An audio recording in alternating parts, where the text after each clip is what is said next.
ఈరోజు డాక్టర్ సిబ్బంది పోస్టుల భర్తీకై జరుగుతున్న నిరాహార దీక్షను సేవలు అందిస్తున్న భద్రాచలం ఏరియా హాస్పిటల్లో డాక్టర్ పోస్టులు భర్తీ చేయాలి. 4 రాష్ట్రాల రోగులకు వైద్య సేవలు అందిస్తున్న భద్రాచలం ఏరియా హాస్పిటల్లో డాక్టర్ సిబ్బంది పోస్టులు భర్తీ చేయాలి. 4 రాష్ట్రాల రోగులకు సేవలు అందిస్తున్న భద్రాచలం ఏరియా హాస్పిటల్లో డాక్టర్ పోస్టులు భర్తీ చేయాలి. 4 రాష్ట్రాల రోగులకు వైద్య సేవలు అందిస్తున్న భద్రాచలం ఏరియా హాస్పిటల్లో డాక్టర్ సిబ్బంది పోస్టులు. భద్రాద్రి కొత్తగూడెం జిల్లా భద్రాచలం ఏరియా హాస్పిటల్లో డాక్టర్ల కొరత వేధిస్తుంది. ఇది తెలంగాణ, ఆంధ్రప్రదేశ్, ఛత్తీస్గఢ్, ఒరిస్సా రాష్ట్రాలకు కేంద్రంగా ఉన్న భద్రాచలం హాస్పిటల్కి డాక్టర్ల కొరత, అదేవిధంగా నర్సుల కొరత ఉంది. దీనిపై సిపిఎం పార్టీ నిరంతరంగా పోరాటం చేస్తూనే ఉంది. అయినప్పటికీ ఇక్కడ అధికారులు నిర్లక్ష్యం వైఖరి కొట్టొచ్చడం కనపడుతుంది. ప్రస్తుతం సిపిఎం పార్టీ ఆధ్వర్యంలో నిరసన దీక్ష చేస్తున్నారు. మనతో పాటు నర్సారెడ్డి గారు ఉన్నారు, వారిని అడిగి తెలుసుకుందాం. సార్ చెప్పండి, భద్రాచలం ఏరియా హాస్పిటల్ ఎందుకు ప్రభుత్వానికి ఇంత నిర్లక్ష్యం? ఎందుకు నిర్లక్ష్యం అంటే ప్రధానంగా ఇది ఏజెన్సీ ప్రాంతం. ఇక్కడ ఉండే ఎమ్మెల్యే కూడా గిరిజనులు, ఎంపీలు కూడా వాళ్ళే. కాబట్టి మిగతా ప్లెయిన్ ఏరియాల్లో ఉన్నటువంటి గట్టిగా మాట్లాడే తత్వం ఇక్కడ ఉన్న వాళ్ళకి లేకపోవడం వల్ల, రెండోది ఇది ఏజెన్సీ, గిరిజన ఇప్పటికే అన్యాయానికి గురైంది. పోలవరం పేరుతో నిర్వాసితులుగా తయారైపోయారు.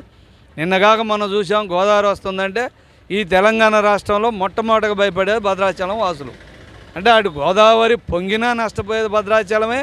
ఇక్కడ ఉన్నటువంటి రోగులకి వైద్యం చేయకుండా కూడా నిర్లక్ష్యంగా ఉండడానికి కారణం ఏంటంటే ప్రధానంగా ఇది ఏజెన్సీ ప్రాంతం, ఇక్కడ ఎవడో అడిగేవాడు లేడు అనే ఉద్దేశం ప్రభుత్వానికి చాలా నిర్లక్ష్యం. ప్రస్తుత పార్టీ అధికారంలో ఉన్న పార్టీ వాడు ఎంపీగా ఉన్నారు, ఎమ్మెల్యేగా ఉన్నారు. భద్రాచలంకి ఎటువంటి హామీలు ఇచ్చారు? మీ డిమాండ్ ఏంటి? ఎమ్మెల్యే గారికి మొన్ననే మేము రిప్రజెంటేషన్ ఇవ్వడం జరిగింది. స్వయంగా ఆయనే ఈ హాస్పిటల్కి ఒక 2 డెలివరీ పేషెంట్లు వస్తే డెలివరీ చేసే డాక్టర్లు లేక, ఆయన గతంలో డాక్టర్ కాబట్టి ఈ హాస్పిటల్లో పనిచేసి ఉన్నారు కాబట్టి ఆయన వచ్చి హాస్పిటల్లో 2 డెలివరీలు చేసి వెళ్ళినటువంటి పరిస్థితి ఉంది. అంటే ఇదే చెబుతూ ఉంది. అసలు ఇక్కడ ఈ హాస్పిటల్లో డాక్టర్ల కొరత ఏ విధంగా ఉంది అనేది ఆయనకే అర్థమైంది, ఆయన ఎమ్మెల్యే గారికే అర్థమై ఎవరు లేని దిక్కుమాలిన పరిస్థితిలో ఆయన వచ్చి డెలివరీ చేయాల్సిన పరిస్థితి వచ్చింది. అంటేనే అర్థం చేసుకోవాలి. ఆయన ఏమంటున్నారు, అసెంబ్లీ సమావేశాలు జరుగుతున్నాయి, నేను తప్పనిసరిగా మాట్లాడి డాక్టర్ రిక్రూట్మెంట్, స్టాఫ్ రిక్రూట్మెంట్ చేపిస్తానని వెళ్ళడం జరిగింది సమావేశాలకి. ప్రస్తుతం అసెంబ్లీలో ఉన్నారు ఆయన. మరి మాట్లాడారా, మాట్లాడలేదా? మాట్లాడి ఉంటే నిజంగా పత్రికల్లో వచ్చేది, లేదా అసెంబ్లీ డైరెక్ట్ వాయిస్ వచ్చేది. అది లేదు, ఇది లేదు. మరి మాట్లాడింది మనకు తెలియని పరిస్థితి ఉంది. కాబట్టి ఆయన ఏరియా హాస్పిటల్లో పనిచేసిన డాక్టర్ గారే ఎమ్మెల్యే కాబట్టి గట్టిగా నిలదీసి ఆయన భద్రాచలం వచ్చే ముందే ఇక్కడ స్టాఫ్ను రిక్రూట్మెంట్ చేయించుకొని రావాలని మేము డిమాండ్ చేస్తూ ఉన్నాం. ఇది ఇక్కడ పరిస్థితి. భద్రాచలంలో డాక్టర్ల కొరత ఉన్న వాస్తవమని ఎమ్మెల్యే గారికి, అటు ఎంపీ గారికి విన్నవించుకున్నప్పటికీ భద్రాచలం పట్ల శీతకరణ చూపిస్తున్నారని, ఎట్టి పరిస్థితుల్లో ఏజెన్సీ ప్రాంతంలో భద్రాచలానికి ఈ హాస్పిటల్కి అభివృద్ధి చేసే విధంగా కృషి చేయాలని చెప్పేసి మీరు డిమాండ్ చేస్తున్నారు. Anil Kumar, BCM times, Bhadrachalam. ఒక కార్యక్రమాన్ని ప్రారంభించవలసిందిగా కోరుతున్నాం.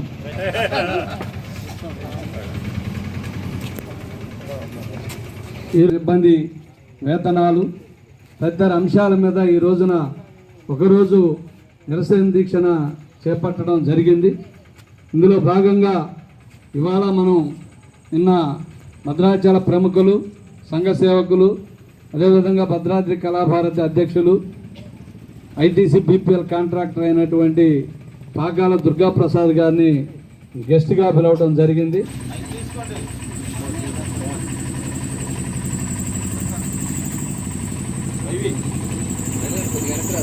కుర్చీ ఉన్నారా?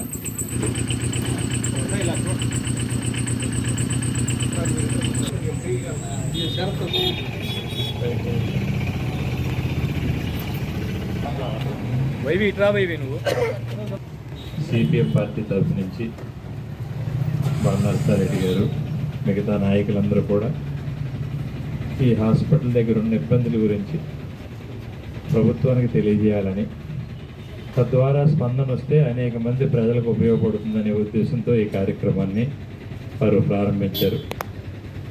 నిజంగా భద్రాచలం ఏరియా ఆసుపత్రికి ఒక మంచి పేరుంది, పేరు ప్రఖ్యాతులు ఉన్నాయి. చుట్టుపక్కల 4-5 స్టేట్ల నుంచి కూడా ఇక్కడికి మనుషులు వచ్చి, పేషెంట్లు వచ్చి ఇక్కడ వైద్యాన్ని పొందే అవకాశం ఉంది.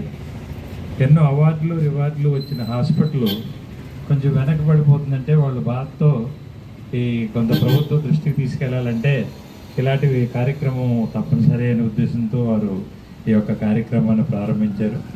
ఇది భద్రాచల ప్రజలకే కాకుండా మిగతా ప్రాంత ప్రజలకు కూడా ఉపయోగపడే ఆసుపత్రి కనుక ప్రభుత్వం అధికారులు కానీ ప్రభుత్వం కానీ తప్పకుండా స్పందించి వీరి యొక్క అభిప్రాయాన్ని కూడా గౌరవించి వీరు అడిగిన దాంట్లో ఉన్న నిజాయితీని గుర్తించి తగిన విధంగా ఈ ఆసుపత్రిని మళ్ళీ పూర్వవైభవం తెచ్చే విధంగా తగిన చర్యలు తీసుకోవాలని సందర్భంగా మనవి చేస్తూ, సిపిఎం పార్టీ ఎప్పుడు కూడా ఏదో కార్యక్రమం, ప్రజలకు పనికొచ్చే కార్యక్రమం, ప్రజా శ్రేయస్సు కోరే కార్యక్రమం, ప్రజలను ఉద్దేశించి ప్రజలకు ఏదో మూల ఉపయోగపడే కార్యక్రమం చేస్తానున్నారు.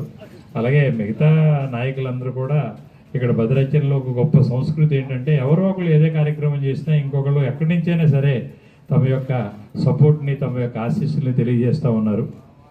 ఇది ఒక భద్రాచలంలో గొప్ప సంస్కృతి. ఇది చాలా పవిత్రమైన కార్యక్రమంగా నేను భావిస్తూ నన్ను దీనికి ఆహ్వానించిన మీ అందరికి కూడా నేను కృతజ్ఞతలు తెలియజేసుకుంటూ ఇలాంటి మంచి కార్యక్రమంగా తప్పకుండా మేమందరం మీకు అడుగుజాడలో నడుస్తామని సందర్భంగా తెలియజేస్తూ సెలవు తీసుకుంటున్నాను. నమస్కారం అండి. Thank you very much.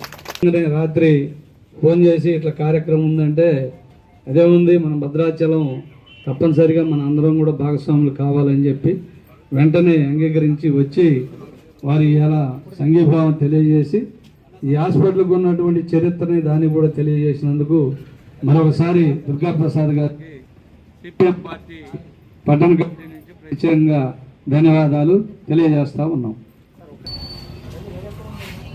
జయప్రదం చేయండి. ఈరోజు జరిగే దీక్షలను నియమించాలి. హాస్పిటల్లో డాక్టర్లని, నర్సుల్ని, స్టాఫ్ని పరిష్కరించాలి. శానిటేషన్ వర్కర్ల వేతనాల సమస్యలను నియమించాలి. డాక్టర్లు, నర్సులను ఏరియా హాస్పిటల్లో కొరతగా ఉన్న డాక్టర్లు, నర్సులు, స్టాఫ్ని జయప్రదం చేయండి. ఈరోజు జరిగే నిరాహార దీక్షని